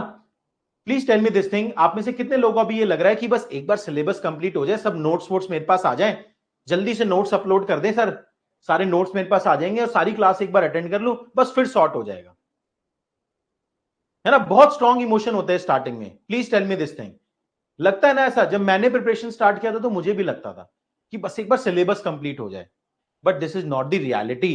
बिकॉज अगर ये डिफरेंशिएटर होता कंप्लीटिंग द सिलेबस, तो जितने भी लोग फाउंडेशन कोर्स कहीं और कर चुके हैं उनके सिलेक्शन के चांसेस हायर होते, बट होता तो नहीं ऐसा। Syllabus completion, again I am saying this thing, syllabus completion is essential, but there are many people who have completed the syllabus. आप नए नहीं हो। Understand the competition in which you are entering. There are many people who are putting in 8 to 10 hours for the studies in this examination. वो differentiate नहीं करता, है ना? इंसान की अपने आप को खुश करने की आदत होती है। हम अगर रोज 8 घंटे पढ़ रहे हैं तो हमें लग रहा है आईएएस बन जाएंगे। नहीं भाई, वो डिफरेंशिएटर नहीं है। India is a competitive landscape, demographic dividend है, जॉब्स है नहीं कंट्री में, इसलिए लोग पब्लिक सेक्टर की तरफ आ रहे हैं। Please tell me this thing, honestly बताना जितने भी लोग अभी इस सेशन में हैं, क्या प्राइवेट सेक्टर जितना जितना हमें मीडिया में देख के लगता है कि प्राइवेट सेक्टर बोस्ट कर रहा है, बूम कर रहा है, too many jobs are there, क्या ऐसा है? डेमोग्राफिक डिविडेंड अभी भी एक चैलेंज है ना? तभी लोग पब्लिक सेक्टर की तरफ आ रहे हैं। तो इतना आसान नहीं है। ठीक है। People are putting in number of hours to the studies. तो वो आप ये मत सोचो कि वो डिफरेंशिएटर है। ठीक है, डन। अब यहां पे 3 चीजें मेरे हिसाब से डिफरेंशिएटर है ना? सर आपने बोला ये चीजें मैटर नहीं करती, हमें तो लग रहा था 8 घंटे पढ़ेंगे हो जाएगा। नहीं, ये 8 घंटे पढ़ के सिलेबस कंप्लीट करके आप 50,000 में पहुंच सकते हो, बट ये 1000 में नहीं पहुंच सकते। पहुंचना तो यहां है। ठीक है। उसके लिए क्या चीज मैटर करती है? In my own experience of last 12 years, है ना, as an aspirant, as somebody who has mentored lot of student, मेरे एक्सपीरियंस में there are 3 things which are most important. One is consolidation and other is right strategy, third is one's share of luck. ये 3 चीजें मैं आपसे 5-5 10-10 minute लगा के discuss करना चाहता हूं, है ना, कि consolidation, right strategy and one share of luck कैसे इंपॉर्टेंट है, कैसे एक मेजर डिफरेंशिएटर है इन क्रैकिंग द एग्जाम, है ना? ब्रीफली डिस्कस करेंगे कंसोलिडेशन का क्या मीनिंग है। देखो भाई, आई थिंक सभी लोग काफी हद तक समझ भी चुके हैं ये बात। इन this examination you must have notice this trend कि हम कुछ भी पढ़ते जाते हैं। अब रोज आप में से काफी सारे लोग होंगे जो 2-3 महीने से तैयारी कर रहे हैं। You might be reading NCERT, कुछ और बुक पढ़ रहे होंगे आप। Have you notice this phenomena कि पढ़ तो रहे हैं, 1 महीने बाद कुछ याद नहीं रहता? Isn't it a very common thing, a very common challenge in this preparation? कि we are reading continuously, we are studying continuously, but after 1 month we are unable to retain information, है ना? ये एक मेजर चैलेंज है इस preparation में। इस exam में मैं आपको एक और ऑब्जर्वेशन बताता हूं कि इस एग्जाम में nothing from the point of view of concept, nothing is very difficult. ये इतना डिफिकल्ट कंटेंट का एग्जाम नहीं है कि आप जब पॉलिटी की बुक पढ़ोगे तो आपको समझ नहीं आएगा कि कोई फिजिक्स का न्यूमेरिकल है या मैथ्स की इक्वेशन है ना। कंटेंट वाइज ना बहुत आसान चीजें हैं। आप पढ़ो, आप एनसीईआरटी पढ़ो, आपको समझ आता चला जाता है ना? एनसीईआरटी पढ़ते हो समझ आती है ना 80-90% चीजें। उसी लेवल के क्वेश्चन यूपीएससी पूछ रहे हैं इस एग्जाम में। Please listen to this thing very clearly. कुछ भी समझना और पढ़ना मुश्किल नहीं है, आसान है, बल्कि मुश्किल नहीं, आसान है। चैलेंज क्या है? Syllabus is huge. एक ही चैलेंज है इस एग्जाम में, syllabus is huge and very diversified. बहुत डाइवर्सिफाइड सिलेबस है। History, geography, polity, economy, internal security, disaster management, environment science and सब कुछ पढ़ना है। किसी को भी बहुत ज्यादा डेप्थ में नहीं पढ़ना है, ऑनर्स लेवल पे नहीं पढ़ना है, उसके लिए ऑप्शनल है। अब तो ये अब समझो आप यहां पे कि एग्जाम डाइवर्सिफाइड और ह्यूज है, उस कंटेंट को रिटेन करना इज द बिगर चैलेंज, है ना। अप्रोक्सीमेटली कोई पर्टिकुलर एस्पिरेंट जो इस एग्जाम की प्रिपरेशन कर रहा है, रफली वन एस्पिरेंट अगर if they want to crack the examination, they have to read 10 to 15,000 pages at least, but in the final mains examination they just write 200 pages of the content. तो ये 10-15,000 से 200 pages कैसे बनेगा, ये है major challenge. समझ में आया? उसके लिए आप क्या इंपॉर्टेंट है, कंसोलिडेशन। जब तक आपको कंटेंट याद नहीं होगा, कंसोलिडेट नहीं होगा, इंटरनलाइज नहीं होगा, है ना, तब तक आप उस 50,000 से 1,000 में नहीं पहुंच सकते। 50,000 में वो लोग हैं जो पढ़ रहे हैं, पढ़े जा रहे हैं, मेहनत कर रहे हैं, कोई समस्या नहीं है, 8 घंटे लगा रहे हैं, सुबह लाइब्रेरी जाते हैं, टाइम से पहुंच जाते हैं, शाम को लाइब्रेरी से वापस आते हैं, बट याद कुछ नहीं हो रहा। 1 महीने बाद कुछ पूछो तो चैप्टर की 5% चीज भी याद नहीं आती। Isn't it a big problem? अब मुझे बताओ, पहले देखो, जब तक आपकी लर्निंग, मैं जो बातें बोल रहा हूं, जब तक आप खुद रियलाइज नहीं करोगे, तब तक आपके लिए वो आउटकम नहीं निकलेगा, है ना। आपने भी फेस किया होगा। चलो, तो consolidation is highly important. Consolidation का क्या मीनिंग होता है, you need to internalise the content, है ना। ऐसे देखो, आप सब लोग अभी यूनिवर्सिटी में या ग्रेजुएशन एग्जाम जो दे रहे हैं, वहां पे आपने देखा होगा कि आप रट्टा मारते हो ना रट्टा। भाई जैसे मैं, honestly there is no shame in accepting this thing, most of the people at the graduation level, बड़े बड़े कॉलेज में भी, आईआईटीज में भी मैंने ट्रेंड देखा है कि एग्जाम से 5 दिन पहले बुक्स लेके बैठते हैं, उस कंटेंट को रटते हैं, एग्जाम में जाके उलटते हैं और वापस आ जाते हैं, है ना। और 10 दिन बाद कुछ पूछे क्या पढ़ा था, तो कुछ याद नहीं है। उसको मैं बोलता हूं मेमोराइजेशन, रट्टाफिकेशन। लेकिन यूपीएससी में उससे काम नहीं चलेगा, है ना, क्योंकि इतना सिलेबस है कि सिलेबस करने में, एक रिवीजन करने में 1.5 महीना चाहिए। तो जो पहले दिन पढ़ा था वो याद ही नहीं आएगा। आपको यहां पे इंटरनलाइज करना पड़ता है। आप मुझसे, मैंने शायद लक्ष्मीकांत 5 साल से नहीं पढ़ी होगी, आप मुझसे फंडामेंटल राइट कुछ भी उठा के पूछ लो, है ना, कि आर्टिकल 16 क्या था, आर्टिकल 17 क्या था, आर्टिकल 21 क्या था, है ना। 14 to 30 में आपको अभी सुना सकता हूं। And not just me, I am not boasting, most of the people, जितने भी लोगों ने सीरियसली इस एग्जाम को दिया है, प्रोग्रेसिव स्टेजेस तक पहुंचे हैं, एटलीस्ट मेंस क्रैक किया है, they are the one who has internalised the content. ठीक है, तो please try to remember this thing कि आपको इंटरनलाइज करना है। डन? चलो डन। आर्टिकल 26 फंडामेंटल राइट में फ्रीडम ऑफ रिलीजन के अंडर आता है, एंड 26 कम्युनिटी के रिलीजन राइट प्रोटेक्ट करता है, 25 इंडिविजुअल राइट प्रोटेक्ट करता है, 26 कम्युनिटी के रिलीजन राइट प्रोटेक्ट करता है। इसका एक प्रोमिनेंट एग्जांपल है सबरीमाला केस। जैसा कि सबरीमाला केस में था, जो आपने सुना हो, Sabarimala is the popular temple in the Kerala, है ना। वहां पे एक नॉर्म था जो कि कम्युनिटी ने बना रखा था कि women of a certain age can not enter into the temple. On the one hand, Article 25 was protecting the individual freedom of religion, under which any woman can go to the temple. तो women का individual right violate हुआ। But अगर Supreme Court ये order दे कि women of all the ages can enter into the temple, then it is violating the article 26, जहां पे कि कम्युनिटी का राइट होता है कि वो अपने रिलीजियस प्रीमाइसेस को खुद एड्रेस कर सकते हैं। ठीक है, समझ में आया? तो आर्टिकल 20, अब देखो, अब यही पढ़ने का तरीका है। ऐसे 26 मेरे को एब्स्ट्रैक्ट याद नहीं है, मतलब वैसे पता है कि अच्छा किस बारे में है, बट सबरीमाला केस मेरे को पता है बहुत अच्छे से क्या है। तो ऐसे ही इसी को मैं इंटरनलाइजेशन बोल रहा हूं। ठीक है चलो डन, अब आगे बढ़ते हैं। हाँ, एक यहां पे ये था कि अब ये कंसोलिडेशन होगा कैसे। सुनो ध्यान से, अरे मेरी नॉलेज का टेस्ट हो गया, अभी सुनो, अभी आपको कुछ सिखाते हैं। अब देखो, ये जो कंसोलिडेशन है, ये कंसोलिडेशन हर चीज का तो नहीं हो सकता। ऐसा तो नहीं हो सकता ना कि आप 15,000 पेजेस याद कर लो, इट इज नॉट पॉसिबल। ठीक है ना, कोई ऐसा अनलिमिटेड रैम नहीं है हमारे माइंड का कि हम 15,000 पेजेस याद कर ले, है ना। सबसे पहले it is highly important that you need to filter, do the filtration of the content. Filtration का क्या मीनिंग है कि 15,000 पेजेस में से क्या सेक्शन ज्यादा इंपॉर्टेंट है, या क्या सेक्शन कम इंपॉर्टेंट है, या क्या सेक्शन आपको याद करना है और क्या याद नहीं करना। जैसे आपने काफी बार ये सुना होगा कि ये बोलते हैं कि यूपीएससी में क्या पढ़ना है और क्या नहीं पढ़ना है, ये दोनों चीजें जानना बहुत इंपॉर्टेंट है ना। तो क्या नहीं पढ़ना है वो फिल्टर होता है कंटेंट, और बाकी जो कंटेंट जो ज्यादा इंपॉर्टेंट है वो आपको रटना होता है। तो फिल्ट्रेशन इज हाईली इंपॉर्टेंट। ठीक है, अब कंटेंट की जो फिल्ट्रेशन है वो कैसे होगी? Through the PYQs, past year question. That is why everyone say कि PYQ are Bible in this preparation.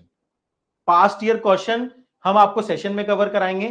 ठीक है, कोई भी अगर हम पर्टिकुलर सेक्शन कवर करें, जैसे इकोनॉमिक से स्टार्ट करेंगे तो इकोनॉमिक के पीवाईक्यू क्लास में कवर होंगे.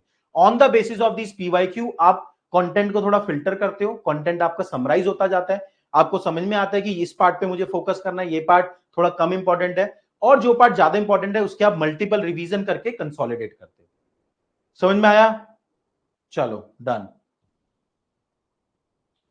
ठीक है, इसमें एक पॉइंट और है जिसको हमें समझना बहुत जरूरी है.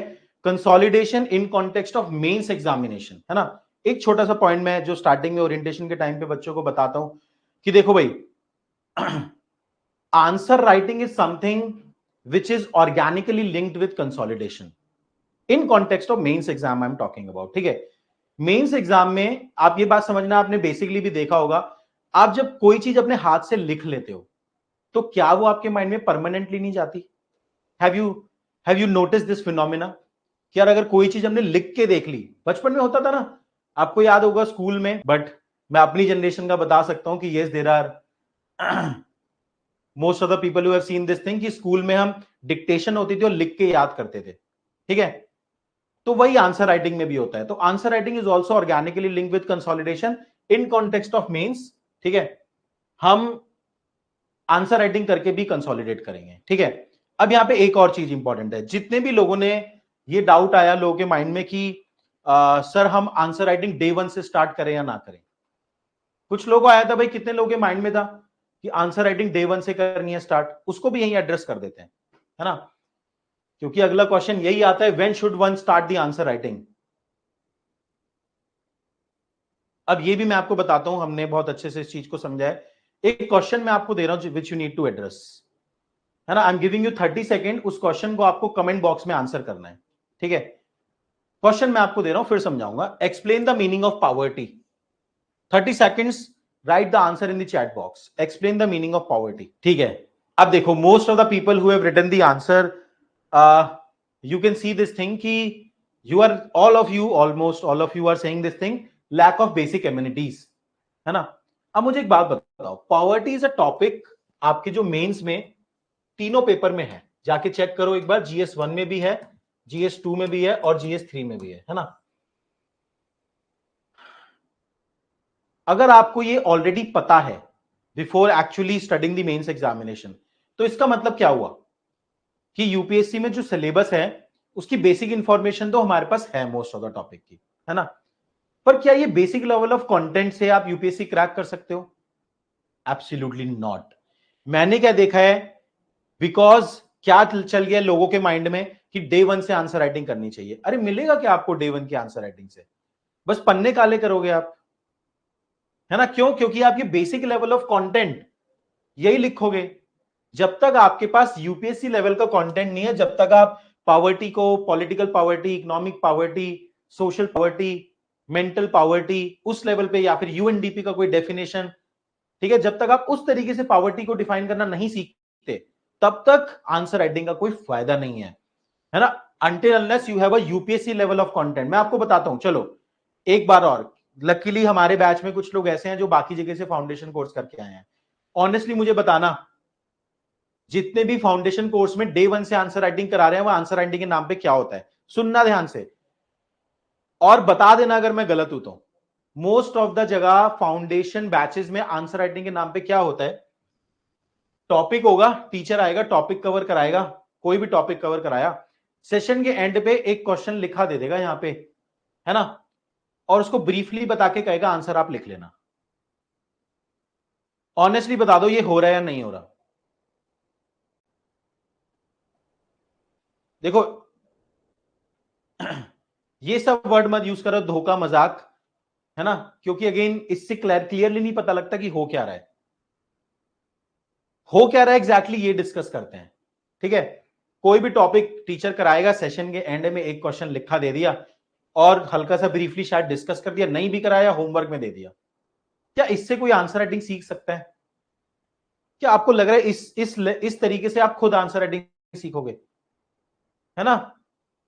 This is not how we are going to deal with answer writing. अगर ये करना है तो हम भी कर देते हैं, है ना। वही देखो, प्रॉब्लम यही है कि हमसे उस तरीके से झूठ बोला ही नहीं जाता कि हाँ आंसर राइटिंग इंक्लूडेड है, डे 1 से करेंगे।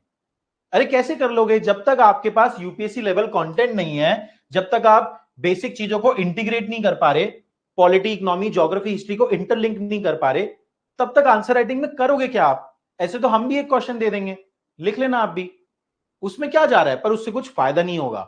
That is why what we always do, एक basic level of content build करने के बाद, यूपीएससी लेवल ऑफ कंटेंट तक पहुंचने के बाद, then we will have write smart and laws, जहां पे मोर देन 200 क्वेश्चंस लाइव लिखेंगे। वो आंसर राइटिंग सेशन ही होंगे। We will come in this session, screen पे क्वेश्चन आएगा, मैं आपको हिंट दूंगा, डिमांड समझाऊंगा, टाइमर स्टार्ट करूंगा 8 मिनट, एक 10 मार्कर के लिए 8 मिनट, एक 15 मार्कर के लिए 11 मिनट, और आप मेरे सामने लिखोगे यहां पे बैठ के। डेडिकेटेड सेशन होंगे, समझ में आया? With in your foundation batch there will be more than 65 answer writing session including write smart and laws both। ये समझ में आया? तो भाई डे 1 से रिक्वायरमेंट नहीं है, इस ट्रैप में मत फॉल करो। This is simply what I wanted to tell you. ठीक है, आगे बढ़ते हैं। चलो, ये मैंने आपको समझा दिया, ये भी हो गया। ठीक है, तो 3 चीजें इंपॉर्टेंट थी, एक कंसोलिडेशन, दूसरा ये आपको समझ में आ गया कि why consolidation will be a differentiator between those 50,000 people and 1,000 people। ठीक है, चलो अब right strategy and 1 share of luck. देखो भाई, सेकंड कंपोनेंट बहुत इजी है, ये आपको समझ में आता है कि इस पर्टिकुलर पॉइंट ऑफ टाइम पे यूपीएससी सीएससी जो एग्जाम है उसका देखो प्रॉब्लम क्या है मैं आपको बताऊं, यूपीएससी सीएससी एग्जाम में इसका जो सिलेबस है ना वो वेल डिफाइंड नहीं है, specially for the prelims examination. That is a bigger problem. Syllabus well defined नहीं, आप प्रीलिम्स का सिलेबस खोल के देखो, सिलेबस देख के समझ नहीं आएगा क्या पढ़ना है ना। तो ऐसे में ना इस एक टफ एग्जाम में आपके लिए राइट स्ट्रैटेजी बहुत इंपॉर्टेंट है। जैसे मैं आपसे पूछता हूं कि क्या आपने पैटर्न नोटिस किया है, जिन फैमिलीज में पेरेंट्स या फिर कोई एल्डर ब्रदर या sister who has already cracked the examination, उनके लिए एग्जाम क्रैक करना थोड़ा इजी रहता है। Have you notice this thing?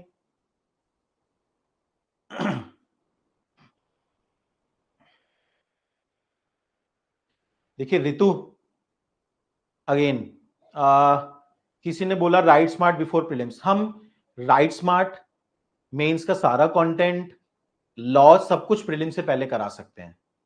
हमारे तो मल्टीपल बैचेस चल रहे हैं, आपको किसी भी बैच का एक्सेस दे देंगे। पर मुझे एक बात बताओ आप कि क्या आप 1.5 साल का काम 10 महीने में कर सकते हो? देखो अगेन मैं ये बात आपको सिखा रहा हूं इस सेशन में राइट फ्रॉम द बिगिनिंग कि आप खुद अपने पैर पे कुल्हाड़ी मारते हो। ठीक है, अभी आप अपना बेस खराब कर लोगे, है ना। आप क्या करोगे, पॉलिटी, इकोनॉमी, ज्योग्राफी, हिस्ट्री ढंग से पढ़ोगे नहीं, फिर 2 3 4 साल फिर लगा दोगे इकोसिस्टम में, अलग अलग जगह जाओगे, छोटे छोटे मॉड्यूल लोगे। अगर आपको एमएमपी प्लस चाहिए, आप हमें मेल डाल दो, हम आपको ये वाला एमएमपी प्लस दे देते हैं। ठीक है, देखो अगर किसी को बर्बाद होना है तो मैं नहीं रोक सकता ना, मैं रोक सकता हूं क्या? आप बताओ मुझे, आप बताओ मुझे, अगर किसी को बर्बाद होना है तो मैं नहीं रोक सकता। If you really want MMP plus, जो जुलाई बैच अभी चल रहा है, आप हमें मेल डाल दो without any extra cost, we will give you the access.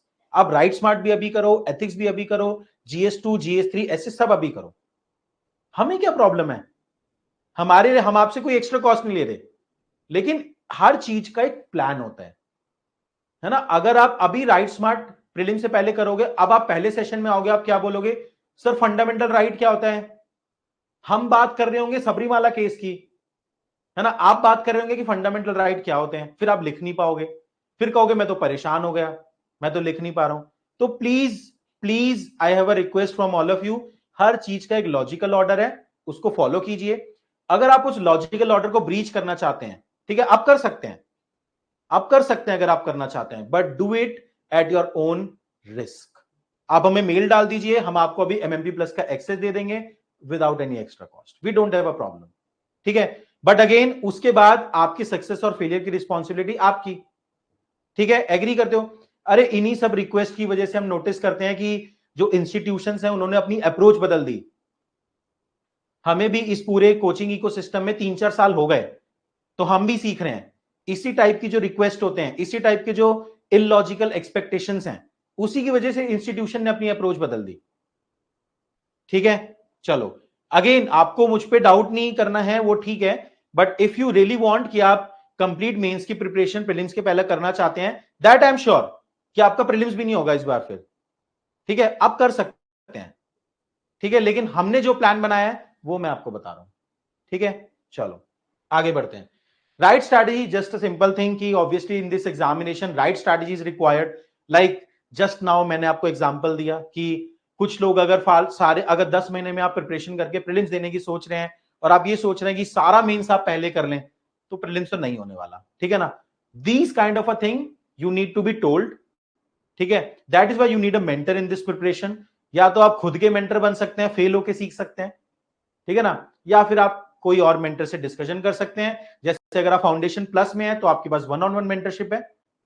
ठीक है, या फिर अगर आप ग्रुप मेंटरशिप है तो वहां पे भी आपके पास एक मेंटर है जिसने इस एग्जाम में इंटरव्यू दिया हुआ है। ठीक है, तो वो प्रॉब्लम सॉल्व, तो right strategy is also important. ठीक है, चलो ये मैं आपको बता चुका हूं कि मेंटरशिप सेशन कब से स्टार्ट होगा। डन। अब सुनो, थर्ड कंपोनेंट क्या है, 1 शेयर ऑफ लक। अब बताओ मुझे कि how many of you feel कि luck is highly important in cracking this exam. As I said, summer for the current affair we will have a separate session with Mudit Jain sir tomorrow.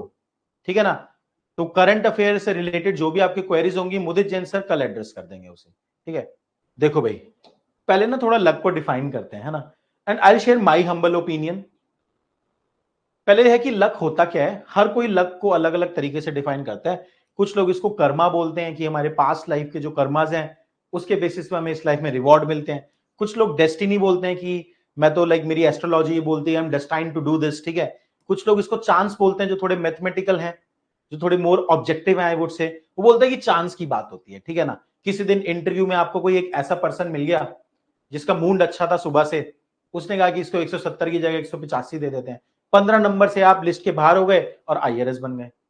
इतना difference पड़ता है। ठीक है, फिर probability, कुछ लोग इसको प्रोबेबिलिटी बोलते हैं कि चांस की बात है। ठीक है ना, प्रोबेबिलिटी है कि अगर 2500 people are appearing in interview तो 1000 पीपल विल गेट सिलेक्टेड, उतनी ही वैकेंसी है, तो 1000 डिवाइड बाय 2500 प्रोबेबिलिटी हो गई सक्सेस की, है ना। तो देखो एसेंशियली अगर हम डिफाइन करें, luck is an element which you can't control. ये सब चीजें आपके कंट्रोल में नहीं है। मैं इसको ऐसे डिफाइन करता हूं, it is an element in your success which you can't control. ठीक है, अब देखो ये मेरा क्या मानना है कि आपकी जो सक्सेस की इक्वेशन होती है किसी भी फील्ड में, इट इज मेनी वेरिएबल। जैसे आपने पढ़ते हो ना, सक्सेस इक्वेशन ऐसे करता है A plus B plus C. ठीक है, ऐसे इस इक्वेशन में there are multiple variable, one such variable is luck. And honestly I believe ये जो लक है ये मैटर करता है। ऑनेस्टली आई बिलीव कि ये मैटर करता है। मैं आपको छोटा छोटा लॉजिकल एग्जांपल देता हूं, है ना। जैसे आप मुझे बताना, आप इंटरव्यू देने गए, यूपीएससी जब इंटरव्यू लेता है तो मॉर्निंग सेशन में 6 to 7 इंटरव्यूज होते हैं, आफ्टरनून सेशन में 6 to 7 इंटरव्यू होते हैं, है ना। अब लेट्स से मॉर्निंग सेशन में आपका 6th इंटरव्यू था, सुनना मेरी बात, मॉर्निंग सेशन में आपका 6th इंटरव्यू था या इवनिंग सेशन में 6th इंटरव्यू था, ऐसा मान लो दिन के लास्ट इंटरव्यू आपका था। अब सुबह से जितने 11 लोग आए हैं आपसे पहले, सब बिल्कुल टॉप रेटेड कॉलेजेस से आए हैं, बिल्कुल रिफाइंड पर्सनालिटीज आए हैं। ठीक है, और उन सबको यूपीएससी ने देखा यार तो बहुत बढ़िया बंदा है, सबको दे दिए 200 मार्क्स। अब मान लो आप वहां पे जाते हो विद सम एवरेज पर्सनालिटी, है ना, मान लो आपकी 170 175 वाली पर्सनालिटी है, तो यूपीएससी को क्या दिखेगा, यार तो बहुत कॉन्ट्रास्ट है, सुबह से वो बात कर रहा है बिल्कुल रिफाइंड पर्सनालिटीज से, तो जबकि आप डिजर्व करते हो 170 175, तब भी आपको मार्क्स कितने मिलेंगे, 160। Isn't it? क्या ये होगा या नहीं होगा, नेचुरल ह्यूमन टेंडेंसी है। ह्यूमन मार्क्स दे रहे हैं ना, मशीन नहीं दे रहे। प्रीलिम्स में मशीन दे रही है मार्क्स, ठीक है ना, लेकिन इंटरव्यू में, अब हम मेंस में बात कर लेते हैं, same phenomena can happen in the mains examination. लोग ही तो पेपर चेक कर रहे हैं ना, human are evaluating the paper. भाई मान लो आपसे पहले कोई, मान लो आपकी एथिक्स की कॉपी चेक हो रही है ना, आपसे पहले जो उसने कॉपी चेक करी, है ना, वो मान लो रैंक 1, 2 और 3 की थी उस साल के, और बढ़िया आंसर लिखे थे सबने, सबको मिले 140 150 एथिक्स के अंदर। अब आपकी कॉपी आई, आपकी कॉपी थी 110 नंबर वाली, बट उसे कॉन्ट्रास्ट नजर आ रहा है, यार क्या एवरेज आंसर है, एवरेज आंसर है। अब अगर आप 110 डिजर्व करते थे तो आपको मिलेंगे 100 या 95। अब बताओ इसमें आपका क्या रोल हुआ? Isn't it something? Dark side नहीं है, रियलिस्टिक बोलूंगा, ये हर जगह है ना। लाइफ में किसी भी कंपटीशन में अगर जाओगे, ये हिडन एलिमेंट चांस का, लक का रहेगा ही रहेगा।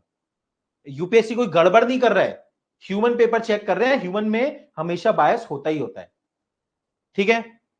क्या ये आप कंट्रोल कर सकते हो? अब आप मुझे बताओ, जितने लोग बोल रहे हैं कि जीरो चांस है, जीरो लक, या फिर something which you can not control, zero role है उसका आपकी सक्सेस में, है ना। तो ultimately it's an variable which you can't control, but it is playing role in your success, है ना। तो be humble about this particular thing, try to understand. अब सॉल्यूशन क्या है? सॉल्यूशन क्या है यहां पे? देखो, जो एमएस धोनी बोलते हैं, तभी वो बार बार कैप्टन कूल भी हम उन्हें बोलते हैं कि कंट्रोल व्हाट इज कंट्रोलेबल। इस सक्सेस इक्वेशन में जो बाकी के वेरिएबल हैं, मान लो तो आपका हार्डवर्क हो गया, रिवीजन हो गया, कंटेंट हो गया, आंसर राइटिंग हो गई, उन सब वेरिएबल को पीक पे पहुंचा दो। ये तो आपके हाथ में है ना। कंट्रोल व्हाट इज कंट्रोलेबल, जो आपके हाथ में है उसमें पीक कर दो, और बाकी में leave it to your destiny, to God, to faith, whatever you believe in. ये समझ में आया? ठीक है, चलो अब देखो, एक लास्ट चीज जो मैं यहां पे आपको और समझाना चाहूंगा, how you can control the controllable, मतलब जो वेरिएबल है, जितने वेरिएबल आप उसको कैसे कंट्रोल में कर सकते हो। मैंने क्या देखा है कि जब हम प्रिपरेशन स्टार्ट करते हैं तो हमारे माइंड में ना कुछ मिथ है एग्जाम के बारे में, वो मैं एक दो मिथ यहां पे डिस्कस करना चाहता हूं, है ना। एक आइडियल एस्पिरेंट कौन होता है? एक ideal aspirant is somebody who has the maximum chance to crack this examination. हम प्रिपरेशन में स्टार्टिंग में बिलीव करते हैं कि एक आइडियल एस्पिरेंट कौन है? जिसके पास मैक्सिमम नॉलेज है। ऐसा लगता है, जब मैंने प्रिपरेशन स्टार्ट की थी तो मुझे लगा था कि एनसाइक्लोपीडिक बन जाते हैं, सब कुछ पढ़ डालते हैं, मैक्सिमम नॉलेज गैदर कर लेते हैं, फिर एग्जाम क्रैक हो जाएगा। लगता है ना ऐसा? बोलते हैं ना कि everything under the sun you need to study for the UPSC CSC. That is a major myth. अगर ऐसा होता तो people who are into their fifth और sixth attempt, the people who are done PhD etcetera, they have the maximum knowledge. But ऐसा तो नहीं है कि उनका सक्सेस रेट ज्यादा है। इंजीनियर्स मैक्सिमम क्यों एग्जाम क्रैक कर रहे हैं? ऐसा नहीं है कि उनको नॉलेज है, क्योंकि नॉलेज बहुत ज्यादा रिक्वायर्ड ही नहीं है इस एग्जाम में। एक डेजिग्नेटेड एरिया है जिसके अंदर आपको नॉलेज चाहिए, ठीक है ना। फिर कुछ और बहुत ही ज्यादा आइडियलिस्ट लोग हैं जो क्या मानते हैं, the people who want to serve the society the most, people who want to serve the society the most, they have the highest chances to crack this exam. अब मुझे आप ये बताओ, कितने लोगों को लगती है ये बात कि भाई हम तो अच्छी इंटेंशन से आईएएस एग्जाम देने आए हैं, हम तो देश सेवा करना चाहते हैं, तो हमारा एग्जाम क्रैक होना चाहिए। How many people you feel, how many of you feel this way, है ना। बिल्कुल भी नहीं है ऐसा। अभी मैं जस्ट आपके सेशन से पहले मुदित जैन सर से एक कुछ डिस्कस कर रहे थे हम, तो हम ये सोच रहे थे, there is one person name, नाम मेरे को एक बार देखना पड़ेगा, सफीन करके कोई पर्सन था, हुए क्रैक द एग्जामिनेशन, और बाद में वो चीटिंग के केस में फंस गया था, उसके एथिक्स में हाईएस्ट मार्क्स थे। तो भाई इतना करप्शन देश में है, ऐसा तो नहीं है कि people who want to serve the society only they are the one who are cracking the exam. मेरा एक्सपीरियंस पिछले 3 सालों में जो है, 4 सालों में जो मैंने नोटिस किया है, those people who are good in studies,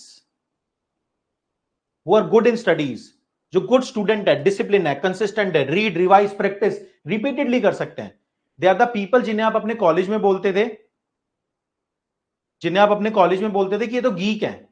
हो सकता है आपने अपने कॉलेज में अच्छे से पढ़ाई ना की हो, but if you want to crack this examination, this is what you should be targeting, कि you become a good student, consistent read revise practice, nerd geek, है ना, जो भी आप बोलना चाहें, बट वही बनना है अपने को और एग्जाम क्रैक करना है तो, है ना। This is what I have noticed in past 5 years, those who are religiously following everything as a good student, they have the highest chances to crack this exam.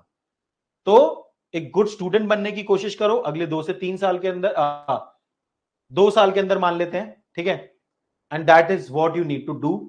which will differentiate you in this whole ecosystem, and then you can become a topper. ठीक है? तो consolidation, right strategy and one share of luck. ठीक है ना? One share of luck से मैं आपको क्या समझाना चाहता था? You need to become a good student. ठीक है? अब जो अपकमिंग सेशन है उसका मैं आपको बता रहा था यहां पे इंफॉर्मेशन. तो कल 4:30 PM पे you will be having session with Mudit Jain sir. ठीक है? एंड अनदर सेशन 21 जुलाई को सुबह 11:30 बजे you will be having session with Sajal sir. ठीक है? डन.